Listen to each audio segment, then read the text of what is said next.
ताज़ा खबरों से जुड़े रहने के लिए हमारे चैनल को सब्सक्राइब करें और बेल आइकन को दबाना ना भूलें ताकि हर खबर की नोटिफिकेशन आपको मिलती रहे। कार पब्लिक न्यूज देख रहे हैं आप। अरविंद केजरीवाल और उनकी आम आदमी पार्टी कई मोर्चों पर दबाव में दिखाई दे रही है। एक तरफ कथित शराब घोटाले में जुड़े मामले में कानूनी लड़ाई चल रही है, तो दूसरी तरफ पार्टी के नेताओं और सांसदों पर एजेंसियों की कार्रवाई ने राजनीतिक माहौल को और गर्म कर दिया है। आपके राज्यसभा सांसद अशोक मित्तल के ठिकानों पर ईडी की छापेमारी ने पूरे मामले को और जटिल बना दिया है। दिल्ली में कथित शराब नीति घोटाले को लेकर पहले से ही अरविंद केजरीवाल और उनके करीबी नेता जांच की एजेंसियों के रडार पे है। निचली अदालत से राहत मिलने के बावजूद मामला पूरी तरह खत्म नहीं हुआ है, क्योंकि एजेंसियां उच्च अदालतों का दरवाजा खटखटा रही है। ऐसे में हाई कोर्ट का क्या फैसला आएगा, इसको लेकर स्वाभाविक रूप से केजरीवाल और उनकी पार्टी के भीतर चिंता का माहौल बना हुआ है। यह मामला केवल कानूनी नहीं बल्कि राजनीतिक रूप से भी बेहद संवेदनशील है, क्योंकि केजरीवाल खुद राष्ट्रीय राजनीति में एक प्रमुख विपक्षी चेहरा बन चुके हैं।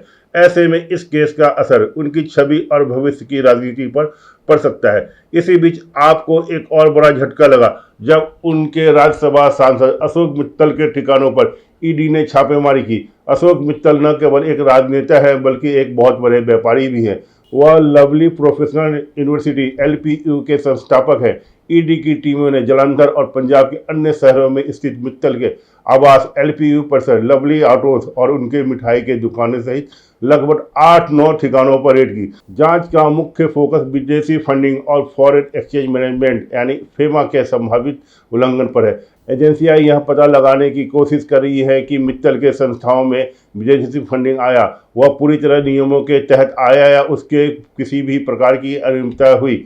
इसके लिए बैंक खाते, दस्तावेज और डिजिटल रिकॉर्ड की गहन जांच हो रही है। अशोक मित्तल का सफर भी काफ़ी दिलचस्प रहा। शुरुआती दौरों में उन्होंने छोटे स्तर पर मिठाई के कारोबारों से शुरुआत की। धीरे धीरे उन्होंने अपने व्यवसायों का विस्तार किया और फिर शिक्षा के क्षेत्र में कदम रखते हुए लवली प्रोफेशनल यूनिवर्सिटी की स्थापना की।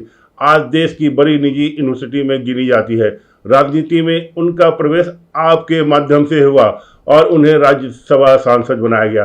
पार्टी के भीतर उन्हें एक महत्वपूर्ण चेहरा माना जाता है, खासकर पंजाब की राजनीति में। अशोक मित्तल केजरीवाल के कितने खास है, इसका अंदाजा इसी बात से लगाया जा सकता है कि जब केजरीवाल को अपना शीश महल सरकारी बंगला छोड़ना पड़ा तो अशोक मित्तल ने ही उन्हें अपना राज्यसभा सांसद वाला बंगला रहने के लिए दिया था। पार्टी के भीतर मित्तल की भूमिका एक सांसद तक सीमित नहीं है, बल्कि वे एक प्रभावशाली समर्थक भी माने जाते हैं।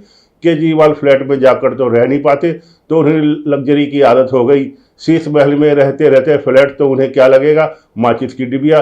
तो उन्हें अशोक मित्तल ने राज्यसभा सांसद वाला बंगला दिया।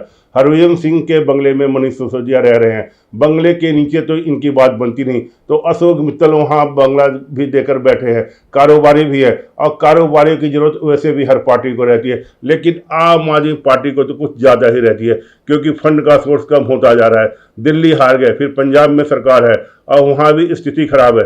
तो ऐसे में बड़े बड़े कारोबारियों को रखा जाता है, जैसे कि इन्होंने संजीव अरोड़ा को मंत्री बनाया, वह भी कारोबारी है। उसकी जगह जो सीट खाली हुई उसमें भी एक कारोबारी को इन्होंने राज्यसभा भेजा। आप अब धीरे धीरे कारोबारियों को अपने साथ जोड़ रही है। आम आदमी पार्टी पर अक्सर यह आरोप लगता है कि वह अपने फंडिंग सोर्स को सुरक्षित करने के लिए बड़े कारोबारियों को राज्यसभा भेजती है। संजीव अरोड़ा और अशोक मित्तल नाम इस बात की पुष्टि करते हैं और पार्टी पंजाब के राज्यसभा सीटों का उपयोग आर्थिक रूप से सक्षम चेहरों के लिए कर रही है। पार्टी जो कभी खुद को आम आदमी पार्टी बताती थी, अब उस पर आरोप लग रहे हैं कि वह फंडिंग स्रोत को मजबूत करने के लिए बड़े उद्योगपतियों को अहम पद दे रही है। इससे विपक्ष का यह कहने का मौका मिल रहा है कि आप भी अपारंपरिक पार्टियों की तरह ही फंडिंग और सत्ता संतुलन की राजनीति कर रही है। वहीं आपके नेता इस छापेमारियों को राजनीतिक बदले की कार्रवाई बता रहे हैं। उनका कहना है कि जैसे जैसे चुनाव नजदीक आते हैं वैसे वैसे केंद्रीय एजेंसियां विपक्ष के खिलाफ सक्रिय हो जाती है। केजरीवाल और भगवंत मान इस छापेमारी को चुनाव बदले की कार्रवाई बता रहे हैं, लेकिन असली डर यह है कि यह जांच निजी कारोबारी से निकलकर पार्टी के विदेशी फंडिंग तक न पहुंच जाए।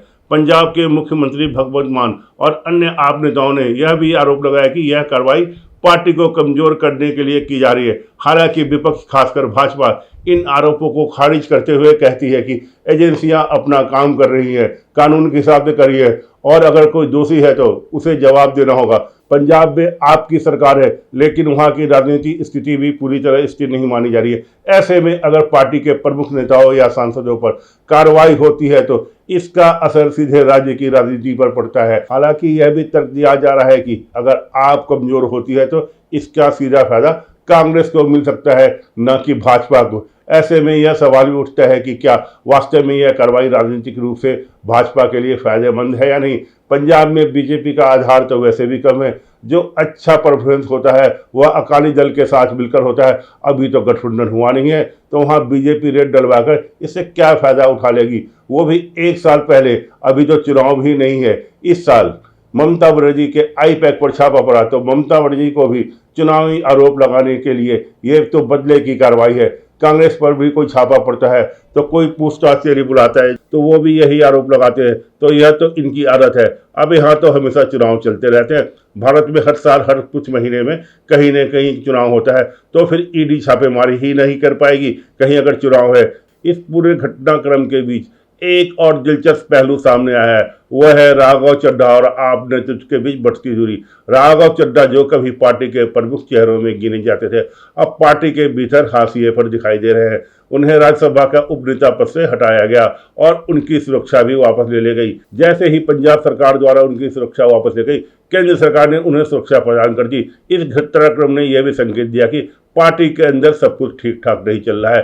तर्क यह दिया जा रहा है कि वे अभी प्रभारी नहीं है, लेकिन वे अभी पंजाब के राज्यसभा सांसद तो है। सदन में राघव चड्ढा से उपनेता पद छीनकर अशोक मित्तल को दे दिया गया। यहाँ तक कि पार्टी ने उन्हें बोलने का समय भी सीमित करने के लिए सचिवालय को लिखा, फिर राघव चड्ढा से एक शब्द भी राज्यसभा में न बोलने का मौका दिया जाए। पंजाब सरकार द्वारा सुरक्षा हटाए जाने के तुरंत बाद केंद्र सरकार ने उन्हें जेट कटोरी की सुरक्षा प्रदान की है।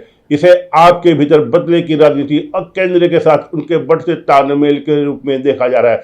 पंजाब में 2027 में चुनाव है और राघव चड्ढा इसके लिए पंजाब में कुछ परेशानी बन सकते हैं, क्योंकि इनके पुराने नेता के तौर पर हैं और पंजाब में इनका परिवार भी रहता है, तो राघव चड्ढा वहाँ पर कुछ पहचान रखते हैं। तो ऐसे में अब वे किस करवट बैठते हैं वो तो अलग बात है, किस पार्टी में जाते हैं, लेकिन वो वहाँ अगर आम आदमी पार्टी की पोल खोलेंगे तो उनकी बात सुनी जाएगी। तो इसलिए ताबड़तोड़ कार्रवाई हो रही है राघव चड्ढा के ऊपर। वहीं पार्टी के भीतर से ही ऐसी खबरें आ रही है जो मर्यादाओं को तार तार करती है। स्वाति मालिवाल के पूर्व पति नवीन जिंदल ने वीडियो जारी कर दावा किया था कि राघव चड्ढा को शीश महल में प्रताड़ित किया गया और उनके साथ मारपीट की गई। चर्चाएं यह भी है कि राघव चड्ढा पंजाब से संबंधित किसी धनराशि को लेकर विदेश चले गए, जिससे केजरीवाल नाराज थे। हालांकि इन दावों की आधिकारिक पुष्टि नहीं हुई है, लेकिन चड्ढा की लंबी विदेश यात्रा और उनकी आंखों का इलाज इस विवाद को जोड़ कर देखा जा रहा है। आपके सामने इस समय दोहरी चुनौतियां हैं। एक तरफ बाहरी दबाव, जांच एजेंसियां, अदालतें, और दूसरी तरफ आंतरिक असंतोष। यदि यह स्थिति लंबे समय तक बनी रही तो इसका असर पार्टी की छवि और चुनाव प्रदर्शन दोनों पर पड़ सकता है। राजनीति इतिहास बताता है कि जब किसी पार्टी के भीतर आंतरिक क्लब बढ़ती है और साथ ही बाहरी दबाव भी हो तो उससे संभालना बेहद कठिन हो जाता है।